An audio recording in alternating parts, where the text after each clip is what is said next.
સાથે રમવા અને તને કેળે લઈ ફરવાની પળોની અમે કલ્પના કરી રહ્યા છીએ. તો પ્લીઝ ક્લેપ ફોર નાના નાની. પછી એવા જ ઘરના લાડલા ફોઈબા અને ફુવા.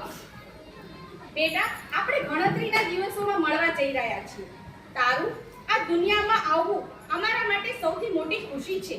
તારી સાથે કાલું ઘેલું બોલીને વાતો કરી તારા બાળપણને યાદગાર બનાવવા માટે હું તારી ફોઈબા તારા હસવાની ગુંજ સાંભળવાની રાહ જોતા તારા ફોઈબા તને તારી રાહ જોઈ રહ્યા છે બેટા. પછી એક આપણા ઘરમાં નાનકડું અમથું રમતું જે કે ને માની આપણને એનામાં છબી દેખાતી હોય એવી આપણી રૂડી રૂપાળી માસી. નાની નાની વાતોનું ધ્યાન રાખે તે માસી, મારી મસ્તીઓને ટોળે તે માસી. મમ્મી મમતાની મૂરત છે તો માસીમાં તો ભગવાનનું સ્વરૂપ છે. મમ્મી જેટલું જ માસી પ્રેમ લાડ મમતા વસાવે. માસી છે માં જેવી, કરે છે બધી જ જીદ પૂરી. માસી છે માનું બીજું નામ. પછી જે કહેવાય ને આપણે સૌ આતુરતાથી જ્યાં જવાની રાહ જોતા હોઈએ એવું રૂડું રૂપાળું આપણા મામાનું ઘર.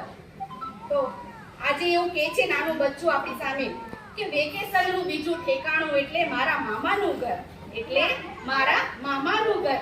માથી છુપાવીને આઈસ્ક્રીમ ખવડાવે એ મામા મામીનો પ્રેમ. માના ગુસ્સાથી જે બચાવે છે એ વટ મામાનો બે માનો પ્રેમ જે આપે ને એટલે એને કહેવાય છે માં માં. સાચી વાત છે ને? જે માં કરતા પણ આપણને વધારે વિશેષ પ્રેમ આપે છે એ છે માં માં. અને એક કહેવાય છે ને આપણે દુનિયામાં સાચો પ્રેમ કોને કરીએ છીએ? એની ગેસીસ? આપણે આ દુનિયામાં સાચો પ્રેમ આપણે કોને કરીએ છીએ? માને. તો કારણ કે એક પ્રેમ એવો છે કે માં દીકરાનો કે માં દીકરીનો. કારણ કે અત્યારે તો આપણે એકબીજાને પ્રેમ કરીએ છીએ, તું રૂડો રૂપાળો છે, તું ઝીણી છે, તું રૂપાળી છે. પણ જે માં દીકરાનો જે આપણા ગર્ભની અંદર જે આપણું બાળક છે, જે આપણે એને પોષણ આપીએ છીએ કે આ બાળકને તો આપણે નિહાળ્યું પણ નથી કે આપણું બાળક બહાર આવીને કેવું છે, જાડું છે, કાળું છે, ઝીણું છે, પાતળું છે, કે અગર કદાચ બી ભગવાને એને કઈ ખોટ આપી હશે, કુદરતી ખોટ આપી હશે આપણા બાળકને, તો પણ એ માં માટે અતિ વિશેષ ગણાય છે.